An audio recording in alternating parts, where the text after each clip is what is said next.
حاضرین محترم، اللہ رب العزت نے ہمیں دائرہ اسلام میں داخل ہونے کی عظیم نعمت عطا فرمائی اور بحیثیت مسلمان، بحیثیت مومن اسلامی معاشرے میں سیرت النبی صلی اللہ علیہ وسلم سے فیضان لیتے ہوئے ہمارے اوپر یہ بات عائد ہوتی ہے کہ ہم اس اسلامی معاشرے کو یقیناً بہترین اسلامی رنگ دینے کی کوشش کرتے رہیں، چاہے ہماری انفرادی زندگی ہے، چاہے ہماری اجتماعی زندگی ہے، چاہے ہماری زندگی کا کوئی پہلو بھی ہے۔ جب ہمارے سامنے مسلمان آ جائے، بندہ مومن، بندہ مسلمان، جس کے دل میں اللہ نے لا الہ الا اللہ محمد رسول اللہ جیسی نعمت رکھی ہے، تو ہمارے اوپر یہ بات بدرجہ اتم بہتر ہوتی ہے کہ ہم ایک دوسرے کو ہر وہ نگاہ دیں جو عزت اور نگاہ اللہ نے اور رسول کریم صلی اللہ علیہ وسلم نے اہل ایمان کو عطا فرمائی ہے۔ حضور علیہ الصلوۃ والسلام کے فرامین کے مطابق آئیے ہم اس مختصر وقت میں وہ احوال جاننے کی کوشش کرتے ہیں کہ ہم مختلف گھروں سے ہیں، مختلف خاندانوں سے ہیں، مختلف ہم نسلوں سے ہیں، مختلف برادریوں سے ہیں، لیکن سب سے بڑی برادری، سب سے بڑا خاندان، سب سے بڑا تعلق، سب سے بڑی نسبت وہ ہمارے اندر ہے لا الہ الا اللہ محمد رسول اللہ کی، کہ مسلمان جو ہے جب کلمہ کی عظیم الشان ایک نعمت میں پرو دیا جاتا ہے اور پرویا ہوا ہوتا ہے، تو پھر کوئی رنگ، نسل، برادری، ذات، محلے داری، شہرداری، ملک داری، ہر چیز اس سے دور چلی جاتی ہے۔ اس لیے برادران محترم، ہر مسلمان تسلیم کرتا ہے کہ مجھ پر دوسرے مسلمان بھائیوں کے کچھ حقوق، آداب واجب ہیں، اور وہ یہ بھی سمجھتا ہے کہ دراصل ان حقوق کی ادائیگی اللہ کی عبادت ہے اور اس کا قرب حاصل کرنے کا ذریعہ ہے۔ اگر ہم یہ باہمی آداب اور باہمی حقوق ایک دوسرے کے ساتھ ادا کرتے ہیں تو یقین جانیے انہیں کہتے ہیں حقوق العباد، اور حقوق العباد کی جو پاسداری ہے، حقوق العباد کی جو ادائیگی ہے، وہ عین عبادت ہے، وہ عین عبادت ہے، کہ جیسے ہم حقوق اللہ کی پاسداری کرنے کی کوشش کرتے ہیں اس رب ذوالجلال کی توفیق سے، تو حقوق العباد کی ادائیگی ہمیں اللہ کا قرب عطا کرتی ہے۔ اور فرمان رسول صلی اللہ علیہ وسلم، اگر بندہ مومن ان اخلاقی اقدار کی پاسداری کرتا ہے، حقوق العباد کی پاسداری کرتا ہے، تو اگرچہ اس کی عبادت کا جو رنگ ہے، عبادت کا جو رخ ہے، وہ کمزور بھی رہ جائے تو حقوق العباد کی پاسداری کی وجہ سے اللہ تعالیٰ اسے اپنی قربت عطا فرما دیتا ہے۔ دیکھیے، اہل ایمان کے لیے سب سے پہلی جو ایمان کی علامت ہے وہ السلام علیکم کہنا ہے، کہ جب مسلمان ایک دوسرے سے ملتے ہیں تو وہ السلام علیکم ورحمۃ اللہ وبرکاتہ کہتے ہیں، اور یہ کسی دنیا جہان کے اور مذہب میں نہیں ہے۔ ہر مذہب کے الگ الگ ریت روایت ہیں، ایک دوسرے سے ملنے ملانے کے جو ہیں وہ ایٹیکیٹس ہیں، لیکن یہ واحد دین اسلام ہے کہ جب ایک دوسرے سے اہل ایمان ملتے ہیں تو وہ ایک دوسرے کو اللہ کی سلامتی کے سپرد کر دیتے ہیں۔ کہ ملنے والا پہلے بھی جو پہل کرتا ہے تو کہتا ہے السلام علیکم، تم پر اللہ کی سلامتی ہو۔ تو حضور علیہ السلام نے ارشاد فرمایا جواب دینے والا اس سے بہتر جواب دے، یعنی اگر سلام کرنے والے نے السلام علیکم کہا ہے تو جواب دینے والا کہے السلام علیکم ورحمۃ اللہ۔ اگر سلام لینے والے نے السلام علیکم ورحمۃ اللہ کہا ہے تو جواب دینے والا وعلیکم السلام ورحمۃ اللہ وبرکاتہ یہ دے۔ اور فرمایا السلام علیکم کے ساتھ 10 نیکیاں ہیں، اور آگے ورحمۃ اللہ کے ساتھ پھر 10 نیکیاں ہیں، وبرکاتہ کے ساتھ پھر 10 نیکیاں ہیں۔ تو برادران محترم، یہ ایک بہترین رنگ جو اہل ایمان کو اللہ تبارک و تعالیٰ نے ارشاد فرمایا ہے۔ اور اس کے بعد آگے ہے مصافحہ، ایک دوسرے کے ساتھ ہاتھ ملانا۔ اور فرمایا رسول کریم صلی اللہ علیہ وسلم نے کہ جب 2 مسلمان آپس میں باہم مصافحہ کرتے ہیں تو ان کے ہاتھ آپس میں جدا ہونے سے پہلے اللہ دونوں کے گناہ معاف فرما دیتا ہے۔ تو برادران محترم، سلام لینا سنت ہے اور جو مصافحہ وہ کرنا مستحب عمل ہے۔ اب آج کل کی جیسے یہ کرونا وائرس کی پوزیشن ہے تو اس میں ہمیں اگر یہ خدشہ ہو کہ اس وجہ سے بیماری لگ سکتی ہے، جان کی حفاظت ہے، تو سنت تو ہے سلام زبان سے کہنا۔ زبان سے کہنا کیا ہے؟ سنت ہے، السلام علیکم ورحمۃ اللہ وبرکاتہ۔ صرف زبان سے کہنے سے ہی ہم ایک دوسرے کو اللہ کی سلامتی کے سپرد کر دیتے ہیں۔ باقی آگے ہے معانقہ کرنا یا سلام لینا ہاتھ سے، مصافحہ کرنا، تو یہ مستحب عمل ہے، یعنی اگر کوئی نہیں کرتا تو کوئی گناہ نہیں، لیکن کر لیتے ہیں تو بہت زیادہ اجر و ثواب ہے۔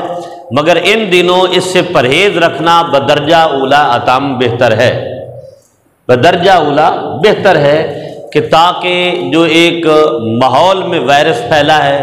اس سے بچا جا سکے۔ اصل تو ہے سلام لینا، اور وہ سنت حضور کی ادا ہو جاتی ہے۔ اور اگر کوئی اس میں ہیزیٹیٹ ہوتا ہے، نہیں لیتا، تو اس کو برا بھلا کہنے کی ضرورت نہیں ہے، وہ بھی ایک رخصت پر عمل کر رہا ہے جس رخصت کی اجازت اللہ اور اس کے رسول صلی اللہ علیہ وسلم نے عطا فرمائی ہے۔ اس کے بعد پھر آقا علیہ الصلوۃ والسلام کا فرمان ذیشان کہ مسلمان پر 5 حقوق ہیں۔ نمبر 1 سلام کا جواب دینا، نمبر 2 جب مسلمان بیمار ہو جائے تو اس کی عیادت کرنا، نمبر 3 بامر ربی جب انتقال ہو جائے تو نماز جنازہ پڑھنا، اور پھر دعوت اگر کوئی مسلمان بھائی ہماری کرے، چاہے رشتہ دار ہے، کوئی پڑوسی ہے، جیسے بھی، تو اس کی دعوت کو قبول کرنا، اور چھینک کا جواب دینا۔ جسے اگر چھینک آئے تو وہ کہے الحمدللہ، اور جو اس کا جواب دینے والا وہ کہے یرحمک اللہ، کیونکہ حضور علیہ السلام نے فرمایا کہ یہ جو جمائی ہے یہ شیطان کی طرف سے ہے، اور چھینک اللہ کی سلامتی اور رحمان کی طرف سے ہے۔ لیکن احادیث نبوی صلی اللہ علیہ وسلم میں جو آیا کہ جب چھینک آئے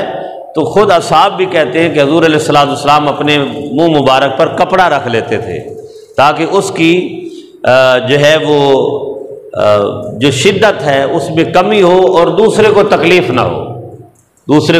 نہ ہو۔ اب ہم جب نماز پڑھ رہے ہوتے ہیں اور ظاہر بات ہے انسان ہے تو یہ عوارض ہمارے ساتھ لاحق ہے، اگر چھینک آئے تو اور ہم کپڑا یہ اس طرح تو نہیں ہوتے تو ہم ایسے بازو رکھ سکتے ہیں، اس کی اجازت ہے، تاکہ اس کے اثرات جیسے آج کل کے ماحول میں ہے تو اس کے اثرات کم جو ہے دوسرے تک جائیں، تاکہ دوسرے کو کسی قسم کی کراہت بھی محسوس نہ ہو۔ یہ ادب و آداب ہے۔ اللہ اکبر۔ پھر فرمان ذیشان نبی صلی اللہ علیہ وسلم حضور علیہ السلام نے ارشاد فرمایا کہ جس نے کسی مسلمان کو کہیں بھی یار و مددگار چھوڑ دیا جہاں وہ بے عزت کیا جا رہا تھا تو اللہ اسے ایسی جگہ بھی یار و مددگار چھوڑے گا جہاں وہ چاہے گا کہ اس کی مدد کی جائے، جہاں وہ چاہے گا کہ اس کی مدد کی جائے۔ اور جس نے مسلمان کی مدد کی جہاں اسے بے عزت اور ذلیل کیا جا رہا تھا تو اللہ اس کو ایسی جگہ سے مدد عطا فرمائے گا جہاں وہ چاہے گا کہ اللہ یا اللہ کی مخلوق اس کی مدد کو آ جائے۔ تو ہمیں بحیثیت مسلمان کوشش کرنی چاہیے کہ ایک دوسرے کی عزت کا خیال کریں۔ دیکھیں چھوٹی چھوٹی چیزیں ہیں، نام لینے سے لے کر آگے حاجت ضرورت پورے کرنے تک ہمارے لیے ضروری ہے کہ ہم ایک دوسرے کا خیال کریں۔ اٹھنا بیٹھنا آنا جانا، ایک دوسرے سے گفتگو کرنا، نام لینا، القابات کرنا، یہ سارے معاملات یعنی دوسرے کا احترام جو ہے یہ ملحوظ خاطر رکھنا چاہیے۔ اگر کسی کو کسی جگہ اگر تکلیف ہو رہی ہے، کسی کو پریشانی ہے، کسی کو ذلت کا سامنا ہے، اور اگر اللہ نے مجھ سمیت ہم سب کو کسی نہ کسی سٹیٹس کی توفیق دی ہے تو ہم اس کی مدد کو آئیں، یہی مسلمانی ہے۔ اور آقا علیہ الصلوۃ والسلام نے فرمایا کہ مسلمان آپس میں ایک جسد واحد کی طرح ہے، ایک جسد واحد کی طرح ہے۔ اگر انگلی کو تکلیف ہوتی ہے تو پاؤں کو بھی تکلیف ہوتی ہے، پاؤں کو تکلیف ہو تو سر کو بھی تکلیف ہوتی ہے۔ تو اللہ تبارک و تعالی ہمیں جو ہے اس جذبے سے یہ سارے معاملات نصیب فرمائے۔ آگے پھر فرمان ذیشان نبی صلی اللہ علیہ وآلہ وسلم کہ آقا علیہ الصلوۃ والسلام نے فرمایا کہ جو شخص کسی کو گناہ یا کفر کا الزام دیتا ہے، اگر وہ اس کا مستحق نہ ہو تو وہ اسی کی طرف لوٹ آتا ہے۔ اب آپ یہ دیکھیے کہ آج ایک عجیب سی صورتحال ہے جہاں برداشت کم ہو گئی ہے، صبر کم ہو گیا ہے، ہم ایک دوسرے کو اکاموڈیٹ کرنا کم ہوتے جا رہے ہیں، ایک دوسرے کو احترام کا جو ایک عنصر ہے وہ ختم ہوتا جا رہا ہے۔ چھوٹوں کو چاہیے کہ بڑوں کا احترام کریں، بڑوں کو چاہیے کہ چھوٹوں پر شفقت کریں۔ لیکن یہ جو فرمان نبی صلی اللہ علیہ وآلہ وسلم ہے، حضور علیہ الصلوۃ والسلام کا فرمان ذیشان کہ اگر کسی، اب دیکھیں نا میرے اندر یہ عیب ہی نہیں ہے، آپ میں سے ہم میں سے کسی کے ساتھ کوئی عیب ہے ہی نہیں، کوئی وہ گناہ جس کا کوئی دوسرا جو ہے وہ ٹائٹل دے رہا ہے کہ آپ میں یہ گناہ ہے، یہ عیب ہے۔ اگر تو ہمت ہے اور اس کے اندر عیب ہے تو اگر اللہ نے ہمت دی ہے تو اس عیب کو ختم کرنے کی کوشش کرے، اس کی اصلاح کرنے کی کوشش کرنی چاہیے کہ بھائی آپ کے اندر یہ عیب ہے، آپ درست کر لیں۔ اب اس عیب کو اچھالنا، اس عیب کو ایک کسی دوسری مجلس میں کرنا جس سے اس کو تکلیف ہو، جب سمجھ آئی اس تک وہ بات پہنچے تو وہ تو غیبت میں چلا جاتا ہے، چغلی میں چلا جاتا ہے، غیبت میں چلا جاتا ہے، بہتان میں چلا جاتا ہے، الزام میں چلا جاتا ہے۔ لیکن اگر اس میں یہ چیز ہے تو اس کو روکنے کی کوشش کریں، اگر نہیں ہے تو فرمایا اگر کوئی کسی کو گالی دیتا ہے، برا بھلا کہتا ہے، الزام لگاتا ہے، بہتان تراشی کرتا ہے تو وہ اس کو تو کچھ نہیں ہوتا بلکہ وہ سارا کچھ اس کی طرف لوٹ آتا ہے۔ دوسری جو بات فرمائی کہ کفر کا الزام لگانا، چھوٹی چھوٹی بات پہ جو ہے ہم ایک دوسرے پہ فتویٰ بازی شروع کر دیتے ہیں۔ چاہیے تو یہ تھا کہ ہم ایک دوسرے کو احترام کی نگاہ سے دیکھیں، مسلمان جو ہے ایک دوسرے کو احترام کی نگاہ سے دیکھیں۔ چھوٹی چھوٹی بات پہ جی تم کافر ہو گئے ہو، تم مشرک ہو گئے ہو، تمہارا یہ نہیں، یہ ساری چیزیں جو ہیں مسلمان کو زیب نہیں دیتی کہ چھوٹی چھوٹی بات پہ فتویٰ لگا کے اس کو جناب عالم کفر میں دھکیل دینا۔ آپ کو ہمیں اس بات کا شعور ہونا چاہیے، اور یہ میں نے پہلے بھی بات عرض کی ہے کہ یہ جو اللہ تعالیٰ نے دل کے اندر کلمہ کی طاقت رکھی ہے، لا الہ الا اللہ محمد رسول اللہ صلی اللہ علیہ وسلم کی ایک طاقت رکھی ہے، یہ کوئی عام ہے؟ یہ کوئی بازار میں بکتی ہے؟ یہ کوئی گلی محلے کا کھیل ہے؟ نہیں، یہ بہت بڑا رب کا انعام ہے۔ اس پر جتنا فخر کریں، ہم سارا کچھ دنیا کا بھی پیش کر دیں تو حضور علیہ الصلوۃ والسلام نے فرمایا قیامت کے دن اللہ تعالیٰ جب ترازو لگائے گا تو ایک شخص آئے گا، کہے گا یا اللہ، جب اللہ تعالیٰ اس کی بخشش فرما دے گا، امام ابن کثیر نے اس روایت کو لکھا، تو وہ جا رہا ہوگا جنت کی طرف تو وہ کہے گا یا اللہ، دل میں یہ سوچے گا کہ میں نے جو نیک اعمال کیے تھے اللہ تعالیٰ نے مجھے اس نیک اعمال کی وجہ سے میری بخشش فرما دی۔ اللہ فرمائے گا اس کو پیچھے لے آؤ، اس کو پیچھے لے آؤ۔ اللہ تعالیٰ فرمائے گا ایک یہ جو اس کی آنکھ ہے نا نکال کے رکھو ایک ترازو میں، دوسری طرف اس کے اعمال رکھو، تو وہ جو آنکھ والا ترازو ہے وہ جھک جائے گا۔ رب فرمائے گا میری ایک یہ جو نعمت ہے اس کا تمہاری ساری زندگی کے اعمال اس کا تو بدلہ دے نہیں سکے۔ پھر ایک اور شخص کو لایا جائے گا، اس کے بہت انبار ہوں گے، ترازو میں امال ہوں گے، مگر اس کے وہ اعمال اس کے لیے وزنی نہیں پڑ رہے ہوں گے۔ تو اللہ تعالیٰ جو ہے اپنے دست قدرت سے ایک تحریر نکالیں گے اور تحریر اس میں رکھ دیں گے، اور وہ ترازو جھک جائے گا۔ وہ ترازو جو ساری زندگی کے اعمال اس ترازو کو نہیں جھکا سکے، وہ کاغذ کا ٹکڑا، اور جب کھول کے دیکھا جائے گا اس میں لکھا ہوگا لا الہ الا اللہ محمد رسول اللہ۔ تو یہ کلمہ جس کے دل میں ہے، ہم آنن فانن جو ہے نا فتویٰ تھوک دیتے ہیں کہ یہ تو یہ ہو گیا۔ چاہیے یہ کہ ہم ایک دوسرے کی اصلاح کی کوشش کریں۔ ایک بندہ نماز پڑھنے آ گیا تو اس کو اللہ نے بلا لیا تو پڑھنے دیں۔ ہمیں تو اصلاح یہ کرنی چاہیے کہ گھر سے مسجد تک چلتے ہوئے دعوت دیتے ہیں، گھر سے شروع کریں دوست و احباب کو، اور جو بیچارہ پہلے نماز پڑھنے آیا ہم اس کی نماز ہی کہتے ہیں تیری تو نماز ہی نہیں ہوئی، چل تو تے جانا ویسے ہی فارغ۔ تو یہ فرمایا آقا علیہ السلام نے، جو کسی کو گناہ یا کفر کا الزام دیتا ہے اگر وہ اس کا مستحق نہ ہو تو اسی پر لوٹ آتا ہے۔ قرآن جو ہے سمندر ہے،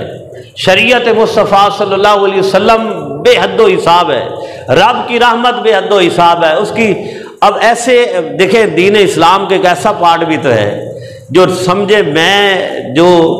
ایک اپنی زندگی میں طالبانہ رائے دینا چاہتا ہوں کہ ہمارا دین اسلام، اس کی تعلیمات، اس کے احکامات اتنے ہیں کہ جس سے رحمت پھیلائی جا سکتی ہے، محبت پھیلائی جا سکتی ہے سر، اور ایسے معاملات جن میں ہم آپس میں ایک دوسرے کے ساتھ الجھ جاتے ہیں وہ 1% ہے، اور ہم 99 کو چھوڑ کے 1% کے پیچھے ہم جو ہے وہ منافرت، نفرت، انتشار بازی اور وہ ساری چیزیں جو ہے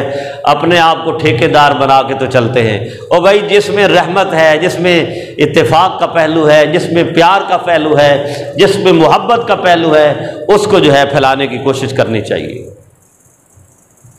پھر آقا علیہ السلام کا فرمان ذیشان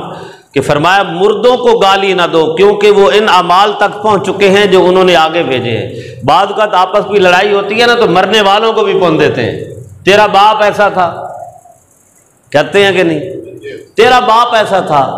تیری ماں ایسی تھی، تیرا بھائی ایسا تھا۔ حضور نے فرمایا کہ انہیں جو مرنے والے ہیں انہوں نے جو اعمال کیے، نیک کیے، اللہ نے انہیں جنت عطا فرما دی،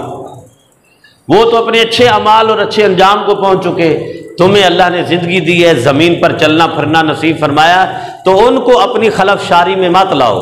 اور پھر فرمان ذیشان نبی صلی اللہ علیہ وسلم کہ آقا صلی اللہ علیہ وسلم نے فرمایا جو اس دنیا سے چلا جائے اس کے لیے حسن ظن رکھو، حسن ظن رکھو، اس کا معاملہ اللہ کے پاس ہے، جیسی اس کی مرضی وہ کر دے۔ اب ہم جو ہے اگر اپنی دکانداری، اپنی مرضی کی،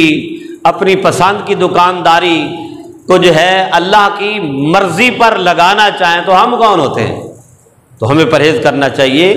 اللہ تبارک و تعالی ہمیں اس کی جو ہے اس سے نوبت سے بچائے۔ اللہ اکبر۔ پھر آقا علیہ السلام کا فرمان ذیشان حضور علیہ السلام نے ارشاد فرمایا قیامت کے دن میں یہ حدیث قدسی ہے، حدیث قدسی فرمان الہی ہوتا ہے، زبان آقا علیہ السلام کی ہوتی ہے۔ آقا علیہ السلام نے فرمایا، رب ذوالجلال کا فرمان ہے، قیامت کے دن میں 3 اشخاص کا دشمن ہوگا۔ ایک وہ شخص جس نے میرے نام کے واسطے سے عہد کیا پھر اسے دھوکہ دے دیا۔ اب آپ دیکھیں ہم اپنی زندگی میں کتنے معاملات ہوتے ہیں، کہتے ہیں یار اللہ کی قسم آپ میرے پہ اعتبار نہیں کرتے، اللہ کی قسم میں تو آپ پر یہ چیز ضرور آپ کو دے دوں گا، اس معاملے میں اللہ کی قسم یا اب یہ دیکھیں کہ ہم ایمان میں اتنے نیچے چلے گئے ہیں کہ آلو پیاز بیچنے کے لیے بھی ہمیں اللہ کی قسمیں اٹھانی پڑ رہی ہیں۔ اگر ایسا کیا اپنی ایک چھوٹی سی جو ہے تسکین کے لیے، خیج کی تسکین کے لیے، یا بڑا کوئی کام ہے تو اللہ تعالیٰ قیامت کے دن بلائیں گے، ادھر آ، تو نے میرے نام کی قسم کھا کے فلاں سے وعدہ کیا، میرے نام کی قسم کھا کے سودا بیچنے کی کوشش کی، میرے نام کی قسم، تو نے اس وعدہ کو توڑ دیا، تو نے وہ وعدہ چلو اللہ فرمائے گا میرا نام تو نے لے لیا تو میرے نام کی لاج تو رکھتا، میرا نام ایسے ہی ہے، میرا نام ایسے ہی ہے، میں لمن الملک اليوم، میں ہر بادشاہت کا مالک، ہر قدرت کا مالک، ہر عزت کا مالک۔ چلو تو نے اگر میرا نام لے لیا اور میرے نام کی کم از کم لاج تو رکھتا، تو نے میرا نام لے کے وعدہ کیا مگر توڑ دیا، میرا نام لے کے امانت رکھی مگر اس میں خیانت کی، میرا نام لے کے تو نے عہد کیا کہ میں یہ کروں گا، میں حلف دیتا ہوں۔ آپ بات سمجھ رہے ہیں نا؟ میں اندر نہیں جانے کی کوشش کر رہا، ایسے ایسے حلف نامے، میں حلف اللہ کی قسم اٹھا کے میں یہ کروں گا، تو رب پوچھے گا نہیں، میں توبہ نعوذ باللہ، میں اس قابل ہی نہیں تھا کہ میرا نام لے کے تو نے میرے نام کا مذاق اڑایا۔ تو کیا ایسا شخص اللہ کی بارگاہ میں جواب دینے کے قابل ہوگا؟ اس کی وہ جسٹیفیکیشن کوئی انسان کر سکتا ہے؟ اس لیے کوشش کرنی چاہیے، تو اگر اللہ کا نام لینا ہے تو پھر اللہ کے نام پہ بھروسہ کریں، جیسے آقا صلی اللہ علیہ وسلم نے فرمایا۔